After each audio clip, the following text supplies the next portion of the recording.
Good evening, I'm Tips Mahoy, and this is ArthIntel Evening Edition.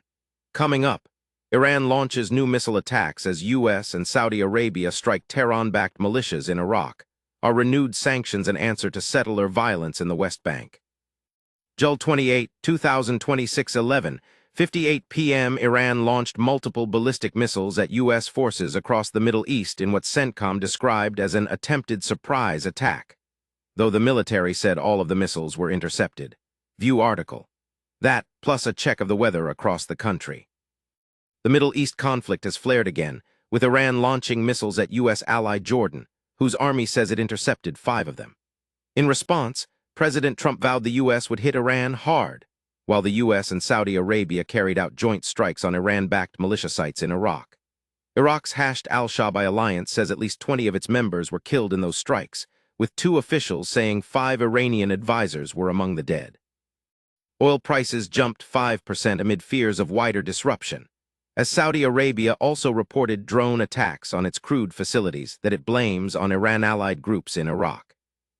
Violence flared in the West Bank Friday after a deadly confrontation near the village of Tel left 2 Israelis and 4 Palestinians dead, according to the IDF.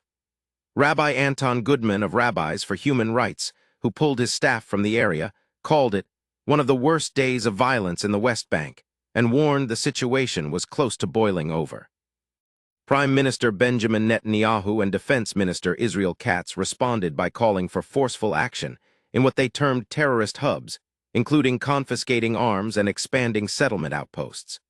In Washington, Congressman Jerry Nadler's West Bank Violence Prevention Act, which would restore sanctions on those tied to settler violence, is reportedly gaining traction, but still lacks bipartisan support. U.S. Central Command says Iran launched multiple ballistic missiles at American forces in the Middle East Tuesday evening in what it called an attempted surprise attack, but all of the missiles were successfully intercepted. In response, U.S. and Saudi Arabian fighter jets struck what CENTCOM described as Iran-aligned terrorists and weapons sites in eastern Iraq. CENTCOM said the strikes were retaliation for more than 30 drone attacks over the past 72 hours it says were directed by Iran's Revolutionary Guard. An Iran-backed Iraqi paramilitary group, the Popular Mobilization Forces, says at least 20 of its fighters were killed and 32 wounded in those strikes, a toll it says could still rise. ArthIntel Headline News is brought to you in part by Toolbox Development, AI web development and marketing. Learn more at toolboxdevelopment.net. We'll be right back. President Trump's legal team has asked the Supreme Court to reverse an $83 million jury verdict, finding him liable for defaming writer Jean Carroll. The move comes after a federal appeals court declined in April to rehear the case. In filings, Trump's attorneys argue the appeals court failed to consider presidential immunity, claiming his denials of Carroll's abuse allegations were made in his official capacity as president. The Justice Department is separately seeking to invoke the Westfall Act, which would let the U.S. government replace Trump as the defendant in the case. A Texas court has ordered Discord to extend the age verification system it already uses in the United Kingdom to all users in the state. Under the agreed injunction, signed by a Collin County judge, Discord has 90 days to route Texas users into face scans or government ID checks, though it can ask for more time if it shows the deadline isn't feasible.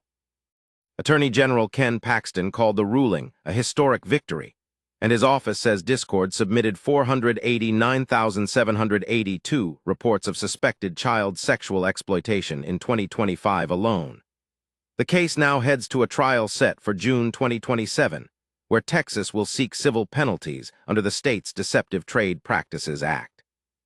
Senate Homeland Security Committee Chairman Rand Paul says he'll schedule a committee vote next week to hold Dr. Anthony Fauci in contempt of Congress, after Fauci invoked the Fifth Amendment 111 times during today's hearing. But even if the committee approves it, the measure must clear the full Senate, requiring a simple majority and overcoming a filibuster that demands 60 votes. A separate resolution referring Fauci to the Justice Department for criminal prosecution would face its own 60-vote filibuster hurdle.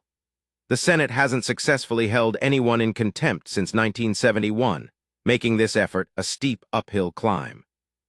ArthIntel Headline News is brought to you in part by Toolbox Development, AI web development and marketing. Learn more at toolboxdevelopment.net. We'll be right back. The Federal Reserve held interest rates steady, but not without friction. Three policymakers dissented in favor of tighter policy, the first time since September 2016 that three members have broken ranks with a unified hawkish view.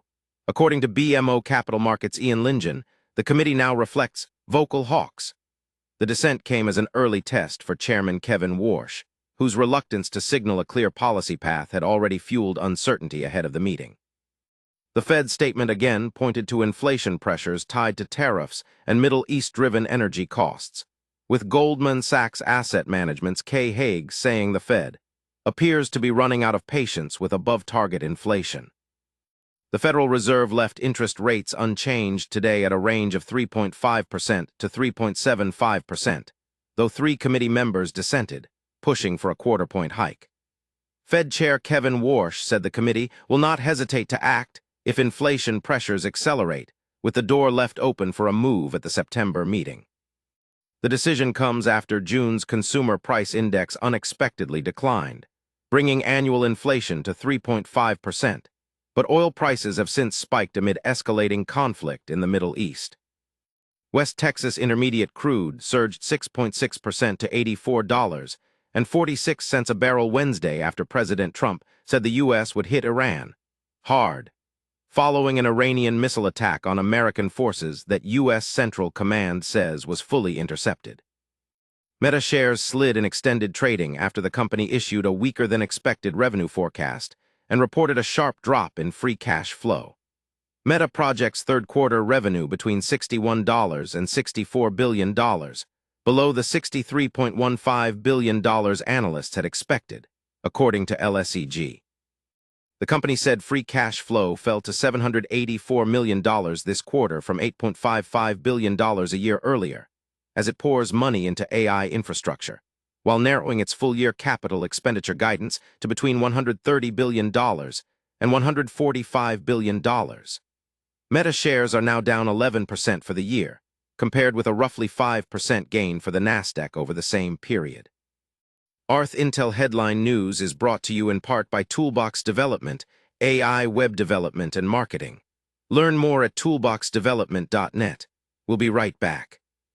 The Philadelphia Phillies are searching for answers after blowing a 6-0 lead in an 8-6 loss to Miami, part of a stretch that's seen them drop 9 of their last 12 games since the All-Star break. Interim manager Don Mattingly says the team is now 6 games back of Atlanta in the NL East and tied with Arizona for the final wildcard spot. Star first baseman Bryce Harper has publicly pushed for the front office to make moves before Monday's 6 p.m. trade deadline, but Mattingly says that decision rests with President of Baseball Operations Dave Dombrowski and General Manager Preston Mattingly. "We're trying to get better. We're going to try to get better at the deadline," Mattingly said.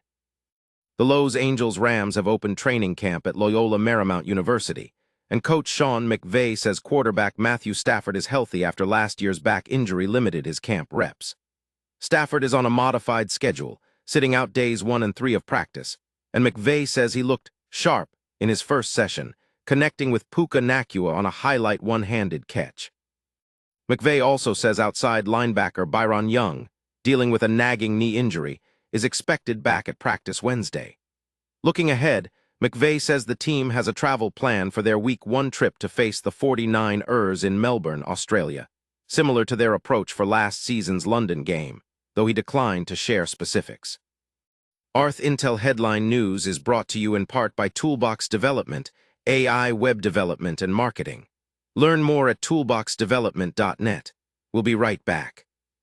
And finally, here's a look at temperatures across the country right now.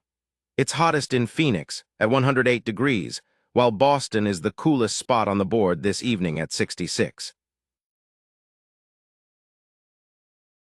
That's ArthIntel Evening Edition for now, 11 stories coast to coast. I'm Tips Mahoy for ArthIntel Signal Over Noise. Don't miss our next broadcast. Like, subscribe, and enable notifications now. Find more in-depth reporting at ArthIntel.com.